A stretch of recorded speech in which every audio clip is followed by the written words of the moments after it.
Hello, and welcome to the not the launch, but to a very interesting discussion. I am certain about a new book by Dr. Zoltan Barany, The Armies of Arabia. Having spent most of my adult life in Arabia, I have not yet seen a book that so thoroughly documents the character, the nature, the strengths and weaknesses of the armies in the Gulf. I really must say it is mostly the weaknesses. The Gulf Cooperation Council, once touted as a potential for a defensive alliance, has never developed in this direction. There has been huge amounts of money spent in the Gulf states on the military, and yet they have not produced militaries that seem capable of defending the states without foreign support. In fact, they seem almost totally dependent on foreign support. All these states that have literally been the biggest buyers of military equipment in the world ever.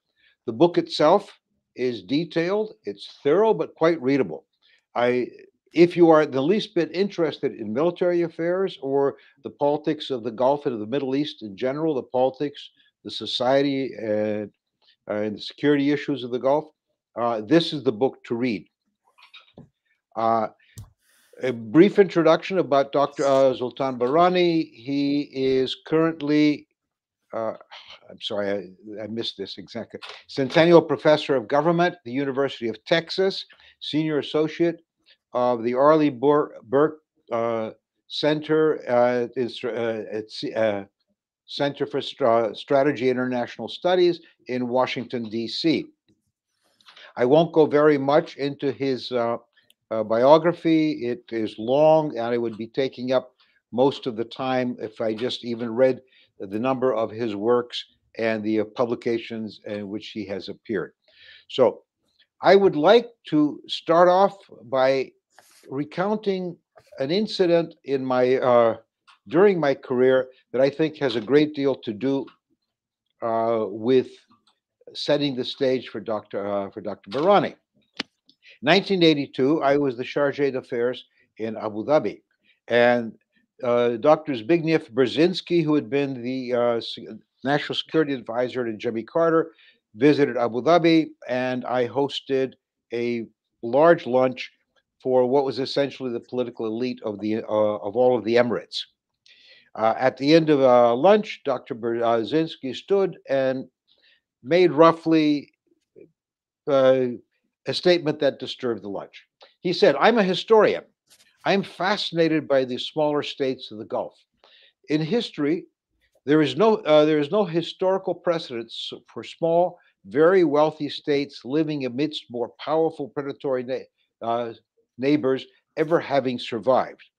I would like to ask my guests here, why should things turn out differently here? Now, there is one exception," he then added at the end of his talk, which had made most people very uncomfortable. He said, "There is one exception in history: Sparta.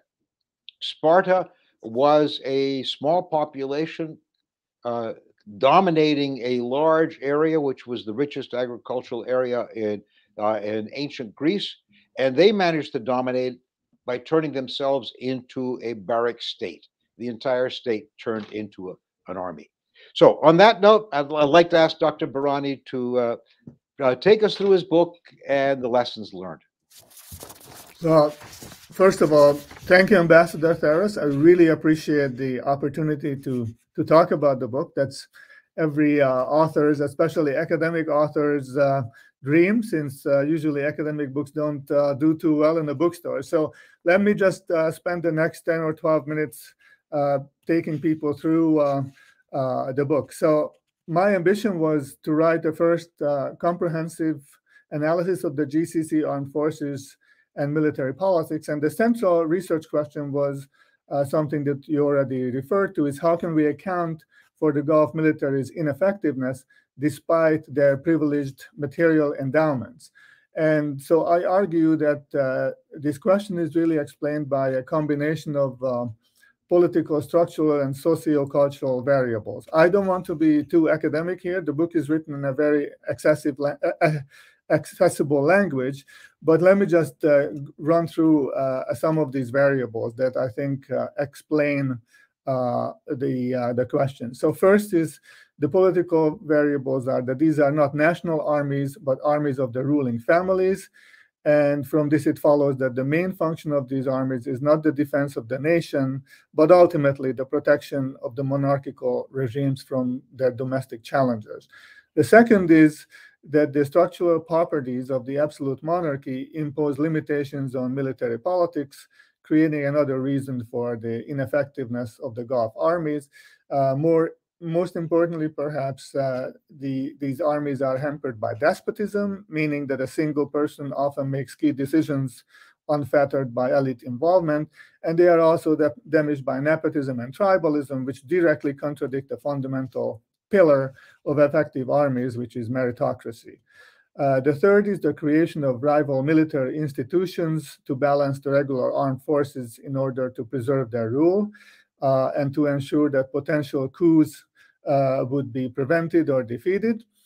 And the fourth is that ruling families do not really expect to field armies capable of defending their countries from the stronger militaries of their regional neighborhood.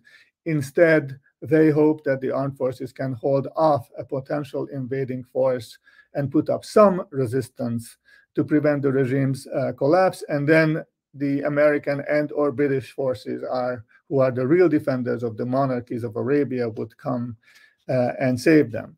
And the very closely related fifth factor is that the extensive arms procurement of Gulf monarchy is not driven by strategic need, but weapons acquisition should really be viewed as the premium that Gulf governments pay for the insurance policy that guarantees speedy American and other allied response should the need arise for that.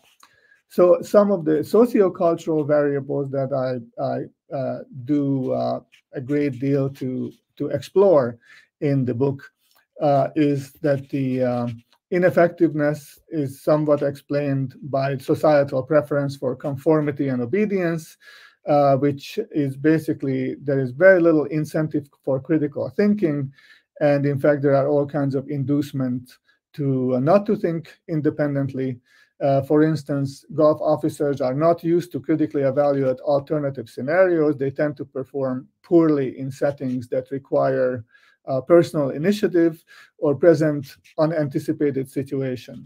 The second is the absence of direct accountability and direct criticism, which is antithetical to military effectiveness. Commanders in the Gulf are seldom held responsible for their misdeeds or mistakes. And a related notion is that in Arab culture, especially singling out someone for criticism is tantamount to humiliation and shaming. Therefore, learning lessons for poor performance is often difficult. In the armed forces, the stigma of especially individualized criticism guarantees that mistakes are repeated. The third is the religious military environments of whatever faith, not just Muslim faith, but others, where personal agency is often understated in favor of fatalism. And in other words, the belief that the conclusions are already predestined by a higher being and one's power to shape outcomes is more limited than it actually is, occasionally causes subpar performance. And fourth, and I think this is very obvious, that regardless of where where people live, wealthy people who need not to exert themselves are very difficult to incentivize and to inspire. Whether in the Gulf countries or elsewhere, rich young men do not aspire to be ordinary soldiers, just as they do not aspire to be janitors or night watchmen. So the bulk of Arabian armed forces personnel are often poorly motivated and professionally indifferent, and this is really directly linked to the absence of pressing incentive for them to excel. So I think that taken together, these variables more or less explain the main question. Now, in terms of my approach to the book, is that the individual chapters focus on different dimensions of the inquiry. So I have chapters on military politics, military sociology, economics, diplomacy, and foreign policy and performance. that correspond to some of the variables or reasons for inefficiency and ineffectiveness that I mentioned. Chapter 1 is essentially a background for those who, unlike some of the, I guess, the listeners here or viewers, are not really well versed in the Gulf, and so I think that was important to understand the evolution of the Gulf armies. So I talk about tribalism there, the Ikhwan, the Ibn Saud's militia that helped establish the Saudi state, British influence, and Great Britain's historical involvement of the region, the creation of Arabia's only federal state, the UAE and its military force that the ambassador a moment ago referred to, and two formative moments in recent history: the Iraqi invasion of Kuwait in 1990 and its liberation by a US-led coalition, and then the military security dimension of the Arab uprisings. Chapter 2 is on military politics, domestic threats, the downsides of one structural aspect of these states, the immense power that individuals have to make decisions. I also look at coup-proofing techniques, such as the creation of privileged units and forces and the fostering of institutional rivalries between various elements, the exclusion of certain sectarian communities from security sector employment, and so on and so forth. Chapter 3 is military sociology, which concentrates on explaining the sociocultural factors of where the officers, soldiers, generals come from. I talk a little bit about the conscription that Qatar, Kuwait, and UAE recently put into place. But I actually attended a conference at Al Khalifa University in Abu Dhabi some time ago, and I asked some colleagues there, American colleagues, what do those of us scholars who study the Gulf totally miss out on, and what should we look at? And one of them suggested that it was the career trajectory of Gulf military officers. So I spent a lot of time inquiring about that from the interviews that I conducted. Chapter 4 is really concerned with economic issues, the arsenal, the weapons acquisition. It talks a little bit about a relatively new development, the buildup of indigenous defense industries. Then chapter 5 goes into foreign affairs and looks at the GCC, and as the ambassador mentioned, tries to explain why it has been such a problematic institution, and I really consider it one of the great opportunities for the Gulf. The GCC, as most of you know, or all of you know probably, have its membership has far more in common than any other regional organization in the world. And yet it has been such a failure. So it's really a wasted opportunity, I think, and hopefully it's not too late to reverse this. And then in chapter 6, I pick up the various strands of the study, and I appraise the actual performance of the Gulf armies. So we don't have that much to look at. So I look at some of the large-scale exercises, some of the foreign deployments, especially the UAE, and then of course the elephant in the room. I spend a lot of time on the war in Yemen that is unfortunately still ongoing, and how the Saudi and Emirati armed forces role in it, what it tells us about their armed forces. So much of this book is based on well over 150 personal interviews that I was able to conduct in the Gulf. More than 2/3 of them were with Gulf nationals, active duty and retired military personnel, politicians, academics, journalists, and the rest of them, for the most part, were American and British military educators and officers serving in the Gulf. I began to start building a network of contracts in the region in 2011, and visited all of the Arab monarchies, all 8, including Jordan and Morocco. at least twice, but the Gulf monarchies on some of them 6, 7, 8 times, whenever I could get interviews and so on.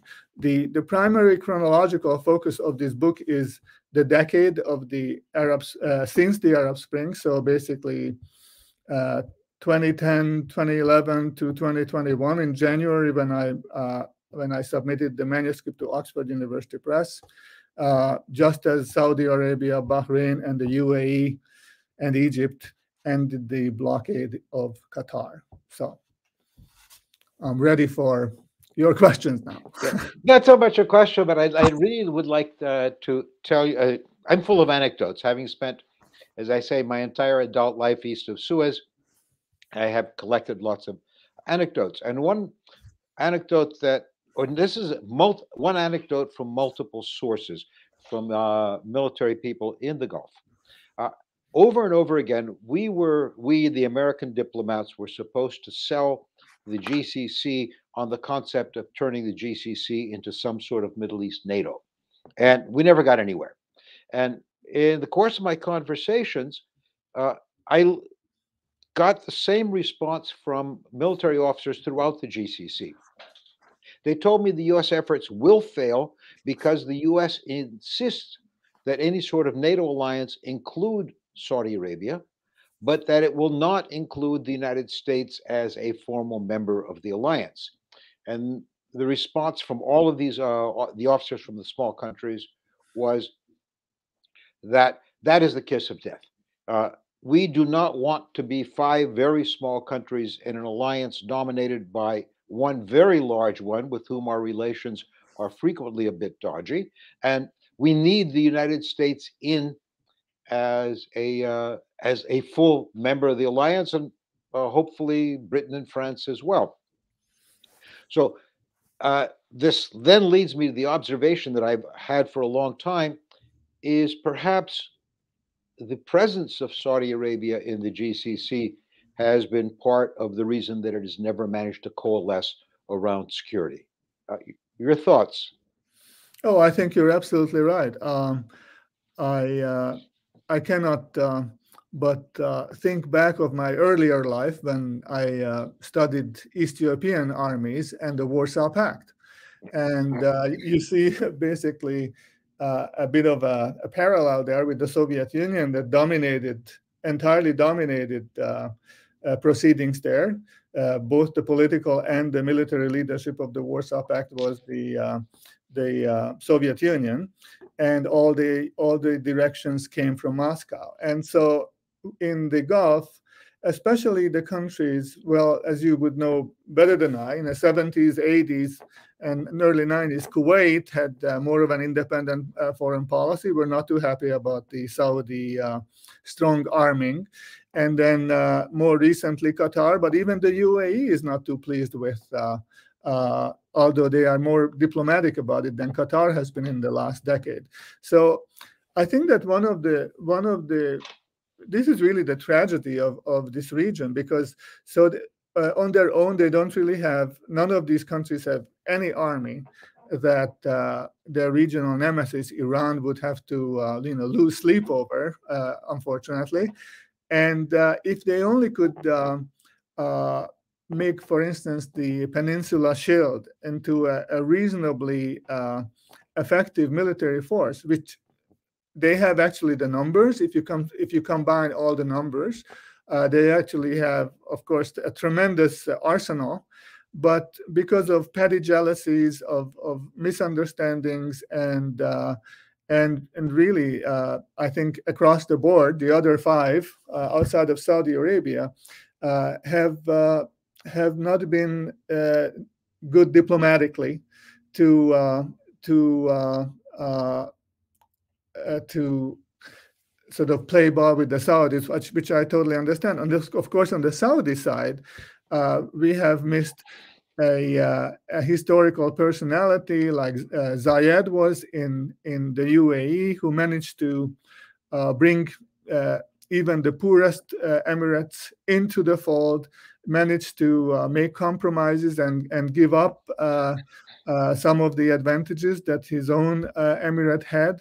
And what I think, studying the Gulf for the last 10 years, I have come to have tremendous respect historically, and in terms of even on the larger scale in world history, the tremendous achievements of Ibn Saud and Zayed. And this is the kind of personality, the kind of magnitude of strategic thinking that the Gulf has had very little of in the last quarter century. Speaking of Sheikh Zayed, truly one of the great men of the last century.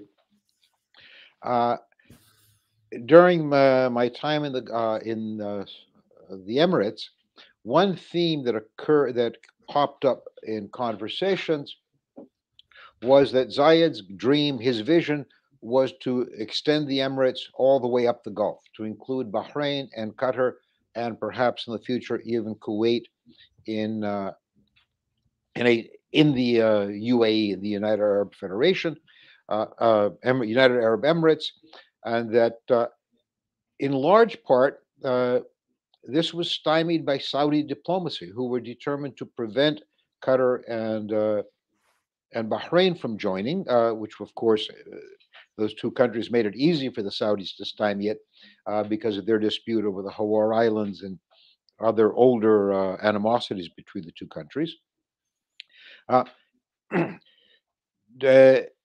Do you see any possibility of a subset of Gulf states doing a better job of cooperating with each other militarily? Mm.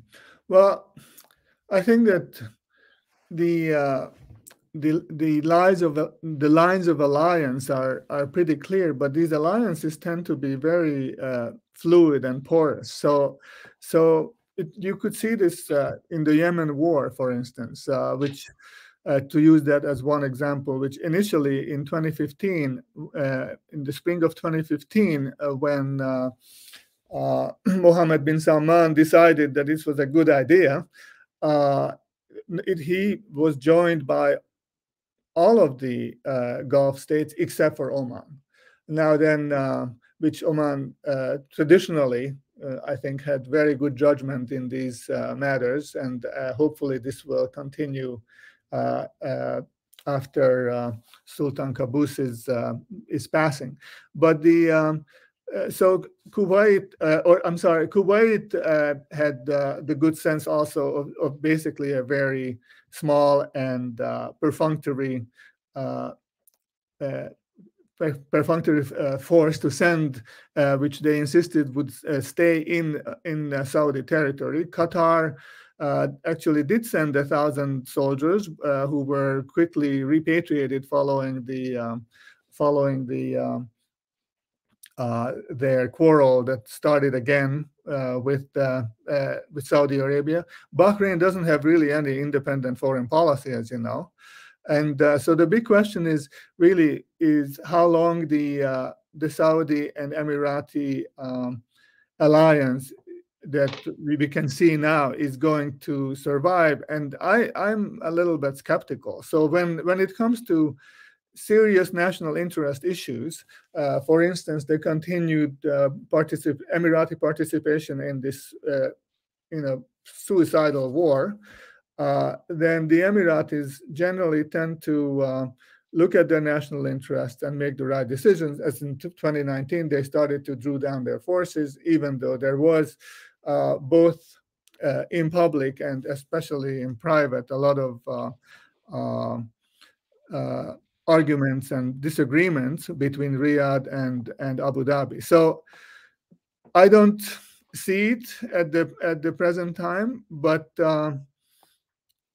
the Gulf has surprised us on many occasions in the past, and I wouldn't put it past them to actually some of the smaller Emirates to come together more.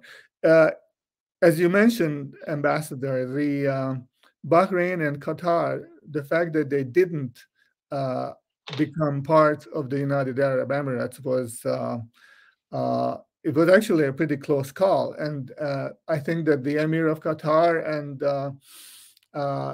the emir at that time, now of course king of the Bahraini leader, but especially the Qadari emir, were hoping for a bigger role than Sheikh Zayed was willing to give them.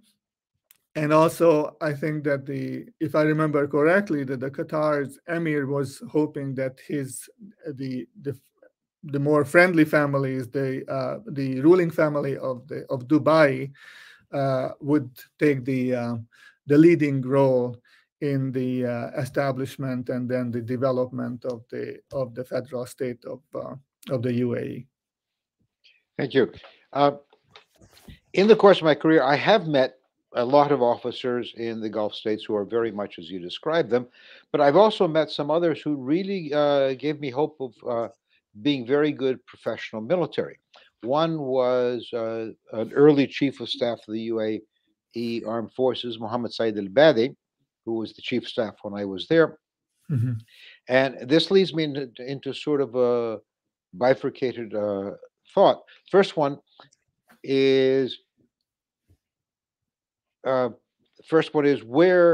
what happens to competent officers or to dedicated officers, and the other thing is how much of a role have the outside powers like the United States and Britain in particular, but others, the French and the Russians and others, how much of a role have they played to actually making the Arab militaries worse than they need be?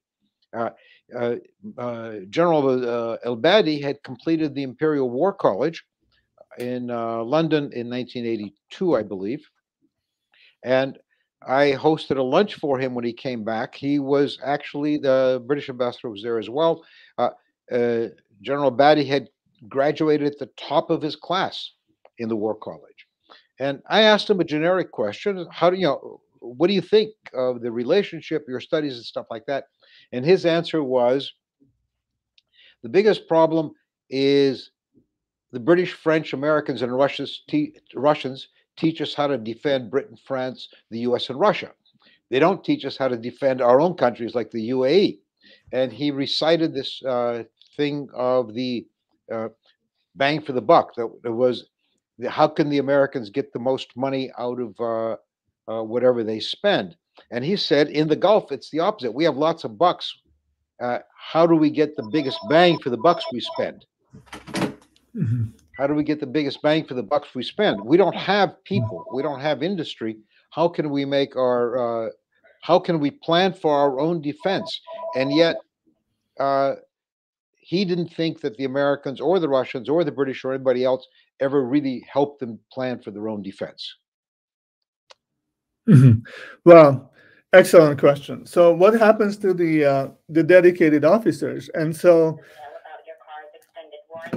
man, excuse me for this. Unplug this.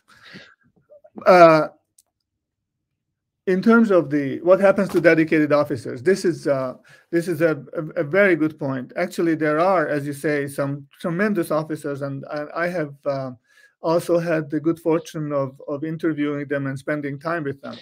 And so by now, virtually most of the officers who are promoted beyond colonel would spend multiple years in various American, French, German, and so on, military academies, war colleges, and so on. They have, professionally speaking, tremendous accomplishments. The problem is, unfortunately, that they are at the top, and there's a huge difference between them and the officer corps underneath. And the problem is, as I mentioned earlier, is a lot of time is they are not officers are not really incentivized to do better. They are not going to be able to. Oh man, excuse me about this. Oh. They are not going to do more than is necessary. So, for instance, I met this Kuwaiti colonel who was given the command of a special forces battalion, and so he told me that initially he had just the morale was so bad that these were soldiers who they were essentially time servers, extremely well paid time servers, who showed up late, didn't do anything. But this colonel, who had altogether something like 7 or 8 years in the United States and Britain, was one of the very few in terms of decided to raise morale. And so he incentivized them. He made them all get Ray-Ban sunglasses. They all had put them on a diet that was nutritionally far more advantageous for what they were doing, and basically turned around absenteeism and so on in 6 months. And then once this was realized, he was sent to another battalion. But the problem is that there are only very few of these people who are there. Most people in most officers certainly consider the military profession as just another public sector job, that very well paid with very high perks, public sector job, and rarely are incentivized to excel. It's just that's the way the system is. Now, how much? Your second question is how much is the United States and Britain particularly are making things worse by doing everything for these armed forces in terms of their weapons, in terms of maintaining their weapons with foreign defense contractors, in terms of military instructors. That's a really good question. I think that things have become much better in the last 30 years than or 40 years now that you mentioned that you had this interaction with the general, but a lot of military, high-ranking military people in the Gulf say that one reason why they are not doing so well is that the Americans are doing everything for them, or the British are doing everything for them, and so that essentially gives them another disincentive to excel. And I think that we should not forget this. The underlying issue here is that it's the United. They all know that they are incapable of defending themselves, and when all bets are off, then it will be the United States that will defend them. So this on a very basic fundamental level provides another disincentive to improve their armies beyond a certain level. As a couple of Kuwaiti college students at the University of Kuwait told me when I asked them about the military career and why they had no interest in it, and they told me, and I think I saw this in the book, that we tested the U.S. Army in 1991 and it passed the test brilliantly. So why should we knock ourselves out? Thank you. There is, in my history, at least in the Gulf, one exception to this rather dismal picture in the book. I served as political advisor at Central Command immediately after Desert Storm. And I got to be quite good friends with the American colonel who was the liaison with the Qatari force that fought in Desert Storm. And he had great praise for the quality of the Qatari force. The Qatari sent a regimental combat team of about 1,500, 1,700 men, some wheeled armor and so forth. And he said there were two things that stood out in his mind about the Qataris that made them so different. One is that they road marched the entire force from Doha to Khafji, to the Kuwaiti border, without losing a vehicle. Not a single vehicle breakdown, which is something that even the American army would have been hard pressed to do. And the other one, the second point, was the ability of the Qataris to stop an Iraqi advance that had outrun the reconnaissance of the American forces, which were running airstrikes against them, and they stopped them long enough for the American forces to decimate it. Mhm. So, I mean, what made them different? No, this is. I actually think I may have heard of this very same unit. Hmm. Well, I think what made them different, they probably they were the elite unit of the Qatari army. And so one of the things that is really important and one of the lessons to be drawn from the book, I think, is that Qatar, but also the UAE. So there are a big differentiation, great differentiation between forces. So there are different kind. The regular army generally uh, represents very modest capabilities, but there are elite forces, and the elite forces.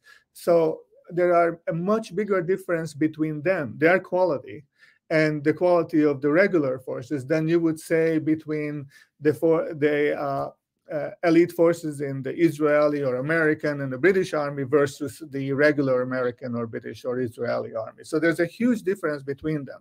And so this, you could actually, so it's not surprising that the elite forces probably who had been incentivized by, if they were, I don't know what percentage of these forces were actually Qatari citizens, because as you know better than I, Qatar has a citizenship base of 350,000 people, and our army is, I think, 16,000 altogether, and a large number of these people, or large proportion, are not Qatari citizens. Now, there is, so for instance, if you look at the Yemen and what happens in Yemen, and there have been actually some positive signs here, and that is essentially the performance of the presidential guard of the UAE in Yemen, not the UAE army, although in the press it is often presented as the UAE army, but it's the presidential guard of the UAE army. And so it did actually quite well in 2015, for instance, in capturing Aden in the summer, in 2018, blockading of Hodeidah in Yemen. They did rather well in terms of operationally and executed. They planned it all without any American or other help and so on. But unfortunately, as always, there are caveats here. And so before we would say that, oh, here we have this great force, the one thing that, first of all, the presidential guard is totally different from the UAE army. The presidential guard is actually in the United Arab Emirates military establishment is called the Foreign Legion of the UAE. There are hardly any UAE citizens in there. It is led by an Australian general, as you know, former retired General Mike Marsh.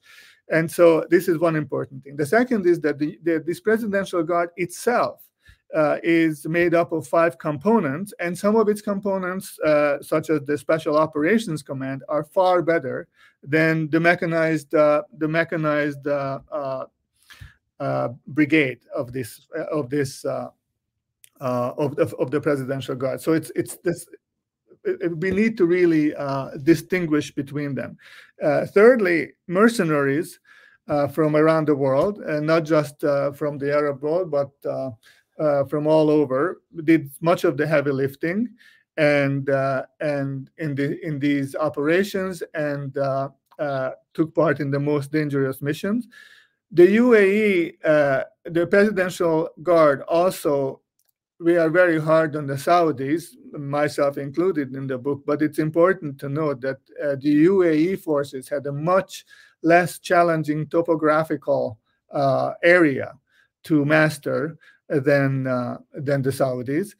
And the UAE still, the presidential guard and these elite troops still committed some rather amateurish blunders, such as their defeat in attack in southern Yemen in Shabwa governorate, and of course the obvious that General Marsh admitted that the Houthis were like the Viet Cong of today, and realized that it was an unwinnable war and made the right decision in 2019 to draw down their forces. Yeah.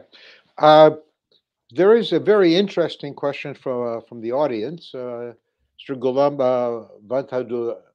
Vatandust. And I would like to slightly change his question is, do individual regime interests and survival supersede the welfare of the nation for all GCC states? Which I think you would probably say dangerously close to being correct. However, my other question is, at what point does regime survival run up against state survival, say, in the uh, uh, in the case of a foreign attack? I mean, clearly Kuwait had not prepared its military to resist the Iraqis, and what was a sort of an amateurish Iraqi assault simply overran the country. There does come a point where you simply cannot ignore the fact that somebody from the outside may overrun you if you are not at least prepared to fight the first couple of days. Yes. No, I think a very good question. And both of them are good questions. I think that, first of all, I think that for now, at least the United States and Britain, and remember, Britain just built its first couple of new bases since the early 1960s when it left the Gulf in Bahrain and in Oman. So I think that there is a very strong commitment from the United States and Britain, at least, to provide security for the Gulf states if they need it. And of course, we would be much happier if we wouldn't be needed, and if the buildup of these armed forces would be more of a deterrent to the other regional powers.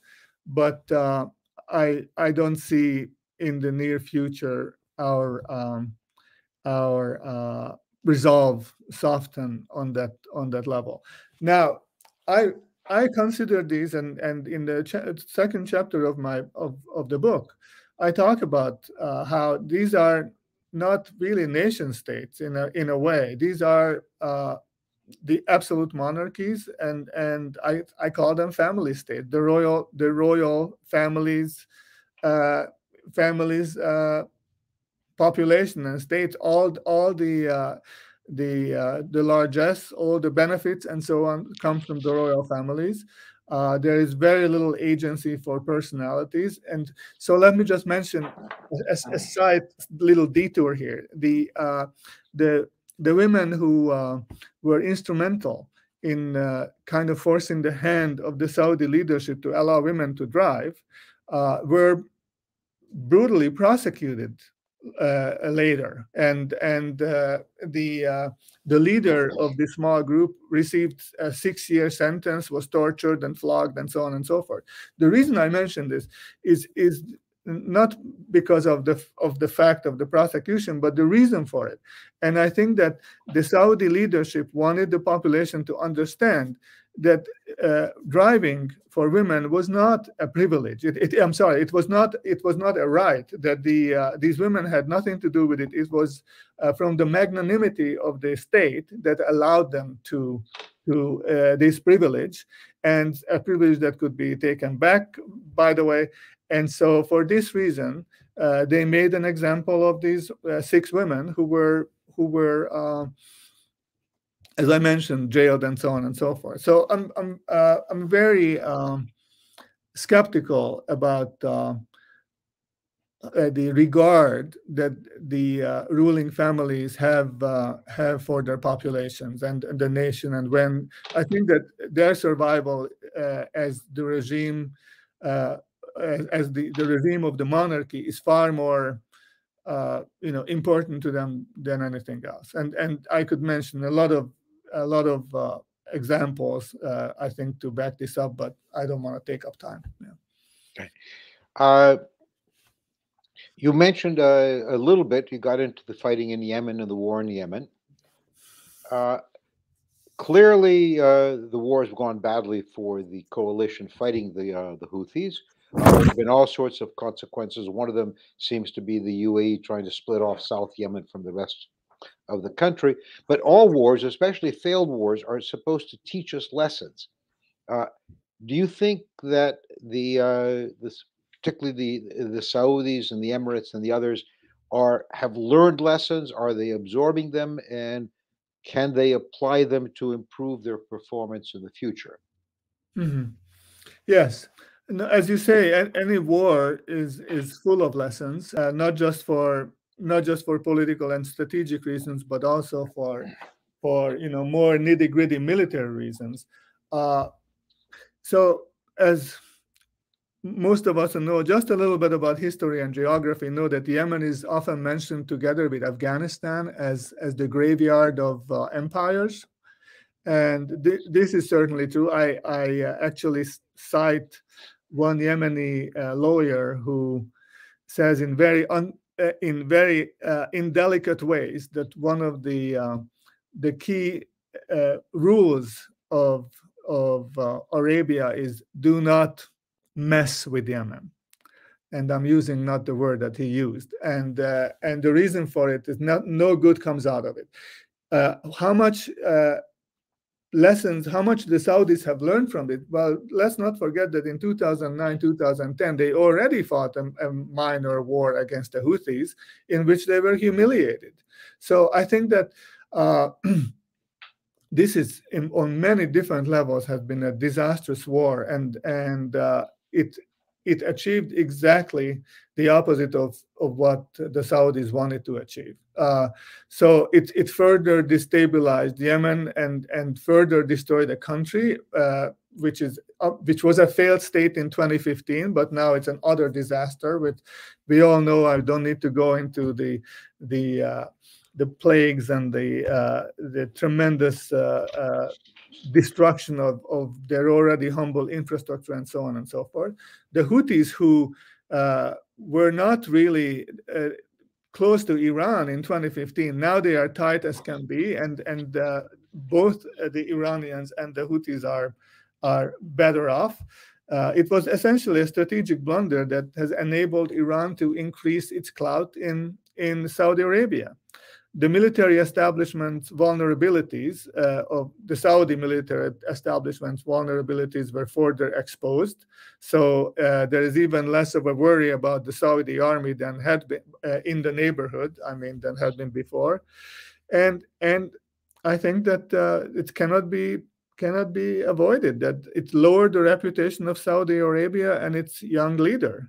The war had resulted in widespread contempt for the kingdom, illustrated by large-scale protests everywhere. MBS launched the intervention 2 months after his father appointed him, a 29-year-old novice in the defense security field, as the kingdom's defense minister. And the war almost certainly would not have taken place had a more mature and thoughtful person called the shots in Riyadh. I talked to Saudi, well, very important people close to the royal family who were very clear about this. This would have never happened had Riyadh been led at the time by somebody more mature and more thoughtful and so on and so forth. So one would hope that there will be learning of lessons. I expect the Emiratis to learn more from what they did well and what they didn't do so well in terms of their military. But the larger question, obviously, because of the size of population and geography and international influence, is how much is the Saudi leadership going to learn from this? In the last couple of years, they have been they seemingly more ready to call this off, but they, I think, foolishly keep setting more conditions that the Houthis would be crazy to agree to. The Houthis been doing really well. There is no reason for them. They want to they want to go back to the status quo and have further advantages. And I think Riyadh would do well to consider them very seriously, because this is a war of attrition that the Saudis can only lose. One thing someone noted, that characterizes the armies of the GCC state. They are almost alone in the Arab world in being armies that have never staged a coup or attempted a coup. Uh, I mean, I suppose that is a bit of a benefit in some ways. Uh, to what do you attribute the fact that they are so dissimilar to other Arab armies in Yeah, this field? very good question. So this is not entirely true. In Saudi Arabia, there were 3 or 4 coup attempts. Coup attempts. I think the most important was in 1969 by some Air Force generals, but they were handled obviously and didn't go very far. There have been, as your the commenter, I'm sure, knows quite a few royal coups within the royal families, Mhm. the replacement, and virtually, I think all of them, even Sheikh Zayed replaced his older brother, and so on and so forth. We don't need to go into that. I think that they have been very, very successful because of what I mentioned. It's the compartmentalization of the armies. And so, as I mentioned, there are not just these regular armed forces, the National Guard, the Royal Guard, or Presidential Guard, as it is called in the UAE. It's called the Amiri Guard in Qatar. It's called the Sultan's own guard in Oman. But they have, so this compartmentalization is not good for coalition warfare.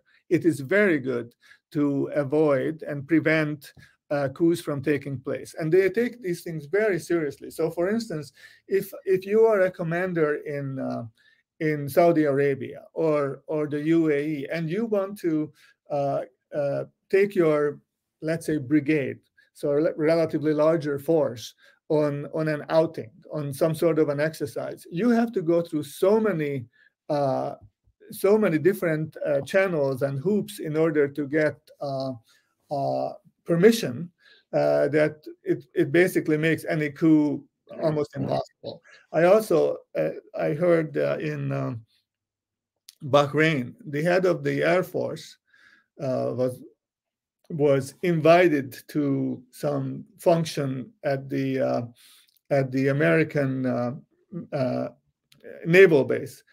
And even though he was a senior member of the royal family, as most of these people in this very high position tend to be, he needed to take he needed permission from the defense minister in order to attend this meeting. So it would strike us as ridiculous, but this all goes back to the same idea, to make sure that even on the higher level, people are controlled and made sure that everything is transparent in terms of what they do. And also another issue, I don't want to go into this because there are several more, but is the frequent rotation of military officers leading colonel and up in various positions, so they do not have the opportunity to build up local support bases and so on.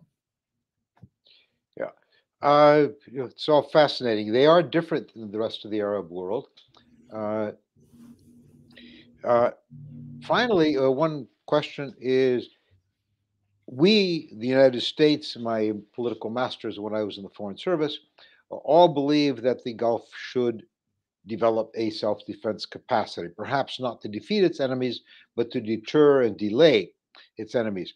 Uh, I don't see us doing much to do that. Do you? Other than rhetoric, other than making speeches about how they should uh, Yes, do I mean, more. right. Yeah, I think that that is correct. So when you have these extremely rich countries with very small populations, that for totally understandable reasons don't want to join the armed forces, certainly not on under the officer corps level, to have them develop self-defense capacities, it is hard to see. They could do a lot better than than they are doing, but I think also that they have improved, and I make this point in the book.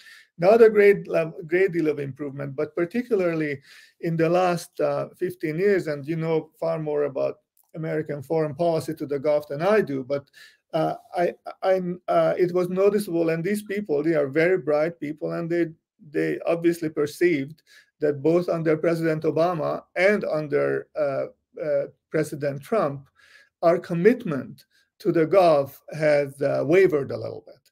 And so this has caused a number of important or caused a number of important steps that they took, both in terms of militarily.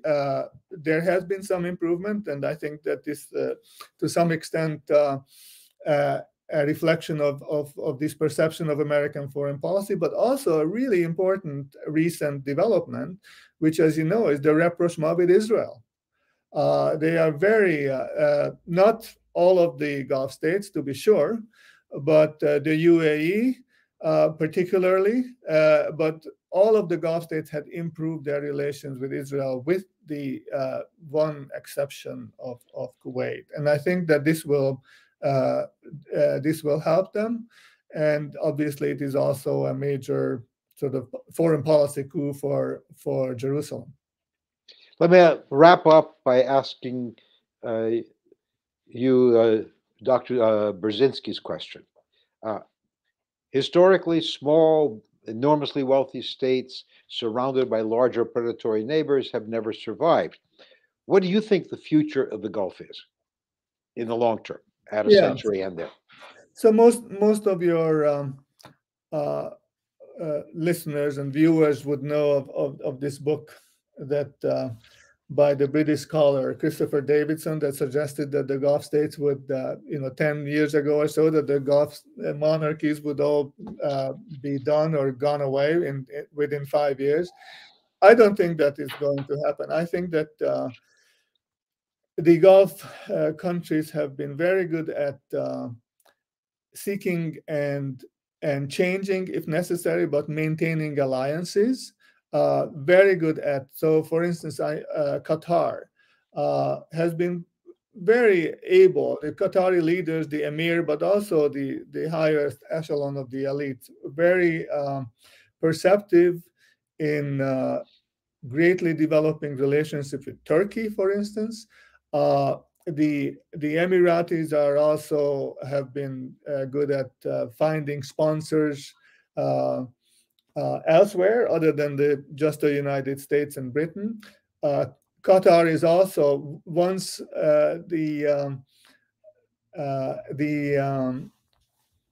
problems with the Saudis, the quarrel started, they had immediately ramped up their purchases of American weapons and so on. I think that they are quite resilient, and part of the reason is that they are in a neighborhood where everybody else, with the exception of Iran, they are very weak states. And I think that, we're looking at, okay, so the army of Iran would be one enemy that I think that they are justly afraid of. But I just don't see any major challenges in the neighborhood to them, even potentially. And I really think that we should not give up on the GCC, and more importantly, they shouldn't give up on the GCC. And there's a tremendous opportunity lies in the GCC institutionally that must be exploited, and some of these petty disagreements should be bridged over and forgotten about, and take a look at the Gulf monarchies as one entity that could be a really important regional player. Dr. Barany, thank you very much. Our time has run out. I think we would have had a lot more to discuss if we had the time. Thank you again. Unfortunately, I would at this point call on the audience to applaud you. In the age of Zoom and other electronic marvels, we can't do that anymore. And for our audience, thank you very much for this. I do recommend you read the book My first skimming through was very, very interesting, and I will finish the book before the month is out. And for those of you who follow us, let me remind you that our fourth annual conference begins this coming Monday.